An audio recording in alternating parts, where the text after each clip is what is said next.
Hello everyone, welcome to my channel Shilpa's daily mirror. সবাই কেমন আছো? আশা করছি ভালো আছো। আমিও ভালোই আছি। আর আজকে সকাল থেকে ভ্লগটাকে স্টার্ট করছি, তো দেখতে থাকো, আশা করছি ভালো লাগবে। আজকে সকালবেলা ভাবলাম যে আজকের ভ্লগটা একটু অন্যরকমভাবে স্টার্ট করি, তো সেই কারণেই আজকে ভয়েস ওভারে হয়তো খুবই কম কথা বলবো, তো ডিরেক্ট তোমাদের সাথে কথা বলছি ক্যামেরাতে। আর এই ধরনের ভ্লগ তোমাদের কেমন লাগছে অবশ্যই কমেন্টে জানিও। তো তাহলে মাঝে মাঝে হয়তো এই ধরনের ভ্লগও করব, ভয়েস ওভার না করে। আর এই তো এখন সকালের প্রথম কাজটাকেও স্টার্ট করে নেব। তো সেটা হচ্ছে বেড ক্লিনিং করা, সেটা আমি এখনও করিনি। তো যদিও আজকে একটুখানি ঘুম থেকে উঠতে লেট হয়েছে, তবে খুব বেশি দেরি হয়নি, এখন 7:30 বাজে। তো চলো চটপট করে সমস্ত কাজ টাইম টু টাইম করে ফেলবো, আর সেটাই তোমাদের সাথে শেয়ার করবো। তো আজকে দিনটা কিভাবে কাটছে সেটা দেখার জন্য পুরো ব্লগটা তোমরা আমার সাথে থাকো, ঠিক আছে? তো চলো ফার্স্ট কাজটা স্টার্ট করি।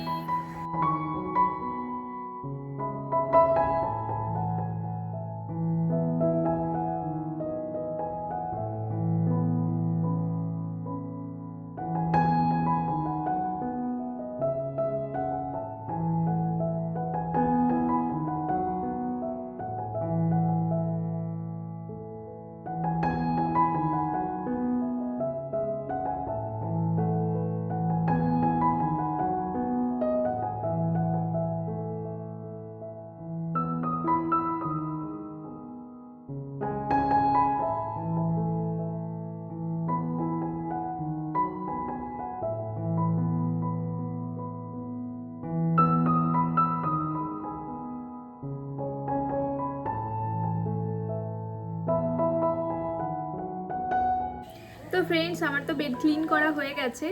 আর এখন যাব আমি একটুখানি রান্নাঘরে, কেন কি চা খেতে ইচ্ছে হচ্ছে, বেশ অনেকদিন চা খাওয়া হয়নি।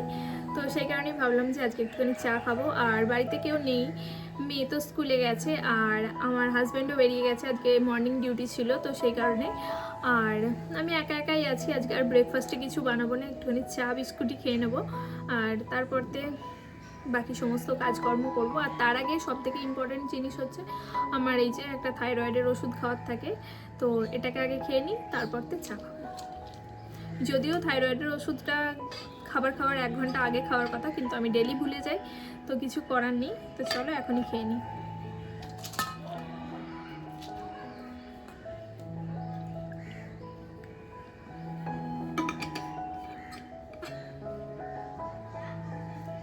তো চলো এখন যাওয়া যাক।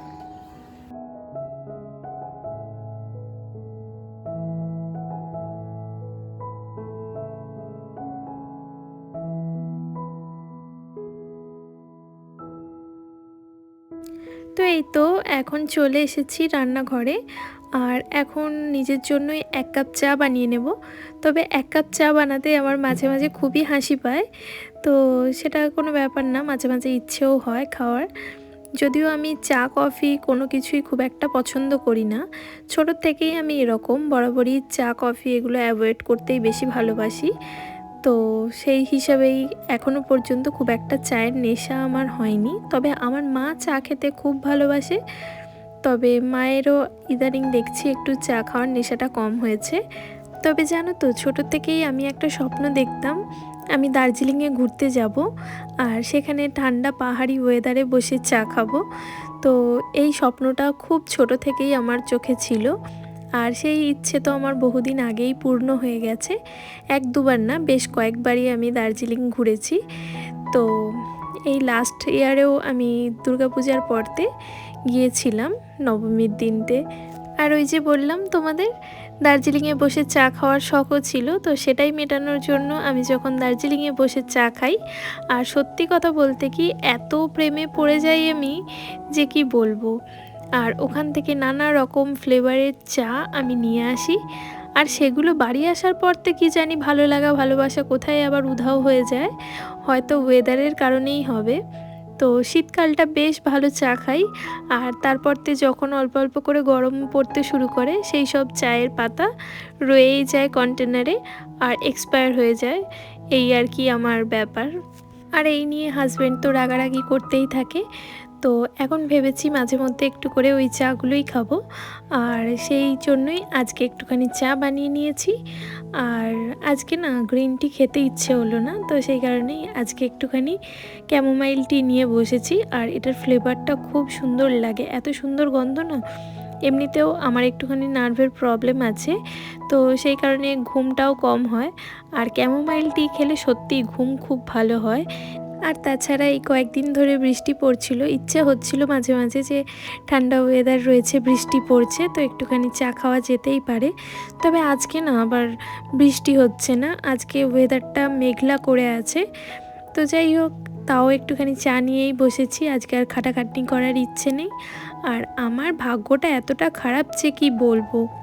আজকে তো তোমাদের দেখলেই পুরো ভ্লগটা আমি বলেছিলাম যে তোমাদের সাথে অন ক্যামেরা কথা বলবো, ভয়েস ওভার যতটা পারবো এড়িয়ে চলার চেষ্টা করব। তো সেটা আর আমার ভাগ্যে সইল না। পাশের বাড়িতে পাথরের কাজ হচ্ছে, তো সেই কারণে এত মেশিনের আওয়াজ আসছে যে ভয়েস ওভার করা ছাড়া আমার আর উপায় রইল না। তো যাই হোক, অন্য কোনো দিন চেষ্টা করব তোমাদের সাথে অন ক্যামেরা কথা বলতে। আর ইচ্ছে আছে খুব তাড়াতাড়ি লাইভে আসার। আমার 100 সাবস্ক্রাইবার কমপ্লিট হয়ে গেলেই আমি লাইভ করব, আমার ফার্স্ট লাইভ। আর তোমরা অবশ্যই সেই লাইভে আমার পাশে থেকো, যেমন করে এই ভ্লগগুলোর পাশে থাকছো। আর এই তো এখন আমি তোমাদের সাথে কথা বলতে বলতেই চাটা খেয়ে নিয়ে আমি ভাতটা বসিয়ে দিয়েছি। ভাত, আলু সেদ্ধ আর মাছ ভাজা, এটাই হবে আজকের মেনু। যেহেতু হাজব্যান্ড নেই আর আমার মেয়ে খুব ঘি আলু সেদ্ধ ভাত খেতে ভালোবাসে, তো সেই কারণেই ভাবলাম আজকে আর রান্নার ঝামেলা করব না। প্রত্যেক দিন তো ঝোল ভাত এরকম খাওয়াই হয়, তো সেই কারণেই আজকে সিম্পল রান্না। আর এই তো এখন রান্না বান্না মোটামুটি বসিয়ে চলে এসেছি। আর ভাতটা এখন ফুটছে আপাতত। আর সেই ফাঁকে আমি এখন ঘরের সমস্ত ডাস্টিংয়ের কাজটাও কমপ্লিট করে নিচ্ছি। আর সবার আগে আমি একটা গান চালিয়ে নিয়েছি, কেন কি গান শুনতে শুনতে কাজ করলে না কাজের এনার্জিটা ডবল হয়ে যায় আমার কাছে অন্তত। তোমাদের কাছে কেমন লাগে এই গান শুনে কাজ করার ব্যাপারটা, তো আমাকে অবশ্যই তোমরা কমেন্টে বলো। আর কার কার এরকম গান শুনে কাজ করার অভ্যেস আছে সেটাও যদি জানি আমার বেশ ভালো লাগবে। তোমরা অবশ্যই জানাতে ভুলো না যে কে কে এরকম গান শোনো, গান শুনতে ভালোবাসো। আর আমি গান শুনতে এতটা পরিমাণে ভালোবাসি যে কি বলবো। তোমরা হয়তো কয়েকটা কথা শুনলে হাসবে। আমার কাছে একটা অ্যালেক্সা আছে, যেটা রান্নাঘরে তোমরা হয়তো অনেকেই নোটিস করেছো। তো যাই হোক, সেটাতে আমি রান্নাঘরে যখন রান্না করি বা রান্নাঘরের কোনো কাজকর্ম করি, অল টাইম আমি গান শুনতে থাকি। আর তাছাড়াও আমার কাছে একটা বোটের একটা স্পিকার আছে, তো ওটা আমি বাথরুমে পর্যন্ত নিয়ে চলে যাই যখন বাথরুমে কাছাকাছির কাজ করি। তো সেই সময়তেও গান শুনি, মানে আমি প্রচণ্ড গান শুনতে ভালোবাসি এই আর কি। তো আমার মনে হয় গান শুনলে না মনের কষ্ট দুঃখ যেগুলো থাকে বা বোর ফিল করি, সেগুলো এক নিমেষে কেমন চলে যায়। আর তাছাড়া আমরা যারা গৃহবধূরা আছি, বিশেষ করে মিডিল ক্লাস ফ্যামিলিতে যারা আমরা বিলং করি, তো তাদের একটা ব্যাপার সবারই কমন হয় দেখবে, আমরা খুব একটা বেশি বাইরে বেরোই না, সারাদিনের ঘরের কাজকর্ম নিয়েই ব্যস্ত থাকি।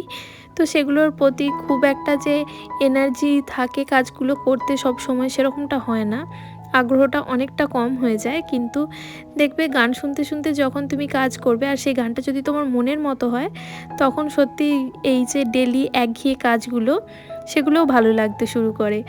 আর এক নিমেষে কিভাবে যে কাজগুলো হয়ে যায়, তো সেটা মাঝে মাঝে তো খেয়ালই পড়ে না যে হ্যাঁ এত তাড়াতাড়ি আমি কাজটাকে কমপ্লিট করে ফেললাম। আর তাছাড়া আমার কাছে তো বাড়ির কাজকর্ম করতে আমার খুবই ভালো লাগে, আর আমি এগুলো ভালোবেসেই করি। আমার না নোংরা জিনিসটা একেবারেই পছন্দ হয় না, তো যার কারণে আমার পক্ষে যতটা সম্ভব হয় আমি ততটা পরিমাণ চেষ্টা করি সব কিছু গুছিয়ে রাখার। আর নোংরা করার জন্য তো আমার বাড়িতে দুজন মেম্বার আছেই, আমার হাজব্যান্ড এবং মেয়ে। তো ওরা সারাদিন নোংরা করতে থাকে আর আমি সেগুলোকে পরিষ্কার করতে থাকি, এইভাবেই আমার দিন চলে যায়। আর এগুলো আমি খুব এনজয় করেই করি কাজগুলো, কোনোটাই আমার কাছে মনে হয় না যে হ্যাঁ আমি খুব বাধ্যতামূলকভাবে করছি কাজগুলো। তো সেই কারণেই আর কি কাজগুলোর উপরে ভালো লাগা ভালোবাসা সবই আছে, তো সেই কারণে খুব একটা যে বোর ফিল করি তেমনটাও না। তবে জানো তো, ছোটোর থেকে আমি যে এই কাজকর্মে খুব পারদর্শী ছিলাম সেরকমটা না। আমি একেবারেই কোনো কাজকর্ম করতে পারতাম না। তার মেন কারণ হলো আমার মা এবং ঠাম্মা প্রচণ্ড আদর যত্ন দিয়ে আমাকে মানুষ করেছে, আর সেই সাথে আমাকে কোনো দিন এক গ্লাস জল নিয়ে পর্যন্ত খেতে হয়নি। তো এরকম অনেকেরই হয়ে থাকে, তবে আমার ক্ষেত্রে মনে হয় একটু বেশিই ভালোবাসা দিয়ে ফেলেছিল আমাকে প্রচণ্ড আদর যত্নে রাখতে গিয়ে, আর যার কারণে বিয়ের পরতে আমাকে প্রচুর সমস্যা ফেস করতে হয়েছে। আর সেখান থেকেই থেকে মানুষ শেখে, একটা কথা বলা হয় না, সেরকমভাবেই আমি শিখেছি। অনেক মানুষের অনেক কথা সহ্য করেছি, তো তারপরতে অবশেষে আজ তোমরা দেখতেই পাও মোটামুটি একটা সংসার চলে যাওয়ার মতো কাজকর্ম আমি শিখে গেছি। আর এইভাবেই চলছে দিন। বিয়ের আগে যেহেতু কোনো দিনই কোনো কাজকর্ম করে আসিনি, এমনকি নিজে হাতে কোনো দিন খাইও নি, তো সেই কারণে যখন বিয়ের পরতে আমি বাস্তবের মুখোমুখি হলাম, তো শ্বশুরবাড়ি মানেই কাজকর্ম করতে হবে, তো সেটা আমার কাছে খুবই কষ্টের লেগেছিল। আর এই তো এখন মোটামুটি সবই ম্যানেজ হয়ে গেছে। তো এখন মনে হয় সেই সময় মানুষগুলো আমাকে দুঃখ কষ্টটা দিয়েছিল, সেই ধরনের কথাগুলো আমি শুনেছিলাম, যে কথাগুলোর কারণে আমি আজকে কাজগুলো শিখেছি, সেটাও প্রয়োজন ছিল। তবে হ্যাঁ, একটা ব্যাপারই খারাপ লাগে, যেহেতু আমার বিয়েটা রিলেটিভের মধ্যেই হয়েছে, আর সবাই আমাকে ছোটোর থেকেই জন্ম থেকে চেনা যেটাকে বলে, তো সেরকমভাবেই চেনে। তো সেই ক্ষেত্রে সেই ধরনের কথাগুলো খুবই খারাপ লেগেছিল সেই সময়। তবে আজকাল আর সেগুলো নিয়ে খুব একটা ভাবি না, কেন কি খারাপ কোনো কিছুকে যত আমরা ভাববো, সেখান থেকে শিখতে পারলে সেটা আলাদা ব্যাপার, কিন্তু যদি সেখান থেকে আমরা কোনো শিক্ষা গ্রহণ না করতে পারি, তখন সেই খারাপ কথাগুলো ভেবেই আমাদের খুবই মনের ভিতরে একটা ভার তৈরি হবে, আর সেখান থেকে এই রিলেশনগুলোও একে একে খারাপ হতে থাকবে। তো সেই কারণেই চেষ্টা করি যতটা সেই সব কথাগুলো ভুলে থাকা যায়। তবে দিন শেষে আমরা মানি আর নাই মানি, আমরা তো মানুষ, আমাদের চারিত্রিক বৈশিষ্ট্যই হলো স্মৃতিশক্তির মাধ্যমে সমস্ত কিছুকে মনে রাখার, আর আমরা চাইলেও সেটাকে ভুলে যেতে পারি না। আর সেই স্বভাবের কারণেই হয়তো মাঝে মাঝে কখনো সেই খারাপ দিনগুলো মনে পড়ে যায়, আর তখন আমরা সেগুলো ভেবেই হয়তো কষ্ট পাই বা রাগান্বিতও হই। তবে সবসময় চেষ্টা করি সেই সমস্ত রাগগুলোকে নিজের মধ্যেই কন্ট্রোল করে রাখতে, আর নিজের কাজ করে যাই। কিন্তু তাও কিছু সংখ্যক মানুষ তো থেকেই যায়, যারা নিজের কাজকর্ম বাদ দিয়ে অন্যের কাজের মধ্যেই খুঁত খুঁজে বেড়াতে চায়। তো সেই সব মানুষ যদি আশেপাশে থাকে, তাহলে তো ব্যাস আর কোনো কথাই নেই। তো সেরকমভাবেই আমার লাইফেও ঘটছে কিছু ঘটনা। এই যে ধরো ভ্লগিং করছি, এটার মধ্যেও কিছু কিছু মানুষের সমস্যা আছে, তো এগুলোও নাকি খুব খারাপ জিনিস। তো জানি না কার কাছে কেমন লাগে, তবে সেরকমটা যদি হতো, আজকে এক এক করে আমার পাশে 60জন 70জন বন্ধু এসে দাঁড়াতো না, আর তারা আমাকে সাপোর্ট করতো না। এই যে ভালোবেসে তারা কমেন্ট করে এবং লাইক করে আমার ভিডিওতে, আমার তো মনে হয় না যে যদি কিছু খারাপ থাকতো 1-2জন হয়তো আসতো, কিন্তু এই 60 থেকে 70 জন নিশ্চয়ই আসতো না, আর তারা কমেন্টও করতো না। আর সব থেকে বড় ব্যাপার, সেই কমেন্টগুলোর মধ্যে কোনো নেগেটিভ কমেন্ট নেই, সমস্ত কিছুই ভালোবেসে করেছে কমেন্ট। তো তোমরা কি বলো, তোমাদের কি মতামত? আর আমার মনে হয় আমি এই যে নেগেটিভ কথা বলা মানুষদেরকে এই কাজের মাধ্যমেই হয়তো যোগ্য জবাব দিতে পারবো, আর সেই কারণেই আমি চাইলেও এই কাজটাকে কখনোই ছেড়ে দেব না। যতদিন আমার শক্তি থাকবে আমি ভ্লগিং করার চেষ্টা করব, আর যদি শরীর না দেয় তখন সেটা আলাদা ব্যাপার। তবে আমি এই নেগেটিভ কথাবার্তা বলা মানুষদের জন্য কখনোই আমি ইউটিউব ছেড়ে যাব না। আমার কাজ আমি আমার মতো করেই করে যাব, আর তোমরা যারা ভালোবাসো তারা অবশ্যই করে সাপোর্ট করো এরকমভাবেই। আরও একটা ব্যাপার তোমরা খেয়াল করে দেখবে, হয়তো অনেকেই আমার সাথে এই ব্যাপারটাতে একমত হবে, যে কিছু সংখ্যক মানুষ আছে, বিশেষ করে হাজব্যান্ড ওয়াইফের কথাই বলছি, তারা একে অপরকে সাহায্য করার মানসিকতা রাখে না। তো সেই ক্ষেত্রে তারা কখনোই চায় না যে কেউ কাউকে সাহায্য করুক এরকমভাবে ইউটিউব প্ল্যাটফর্ম থেকে কিছু উপার্জন করে। হয়তো তারা জানে যে তারাও কখনো সফল হতে পারবে না, তাই অন্যের সফলতা দেখে তারা কখনোই খুশি হয় না, তাদেরকে ডিমোটিভেট করতেই চলে আসে। তো সেরকমই আমার সাথেও চলছে, তবে আমি হাল ছাড়বো না। আর এই তো আমার কাজকর্ম কমপ্লিট করে স্নানও কমপ্লিট হয়ে গেছে, আর এদিকে মেয়ে স্কুল থেকে এসে স্নান টান করে আজকে একটুখানি পড়তে বসেছিল, আর সেই অবস্থাতেই দেখতে পাচ্ছ ঘুমিয়ে গেছে। তো এখন ওর জন্য খাবারটা নিয়ে চলে এসেছি, এখন ওকে ঘুম থেকে উঠিয়ে খাইয়ে দেবো। তো চলো আজকের ভ্লগটা এখানেই এন্ড করছি। যদি ভালো লাগে অবশ্যই লাইক, কমেন্ট, শেয়ার এবং চ্যানেলটা সাবস্ক্রাইব করতে ভুলো না।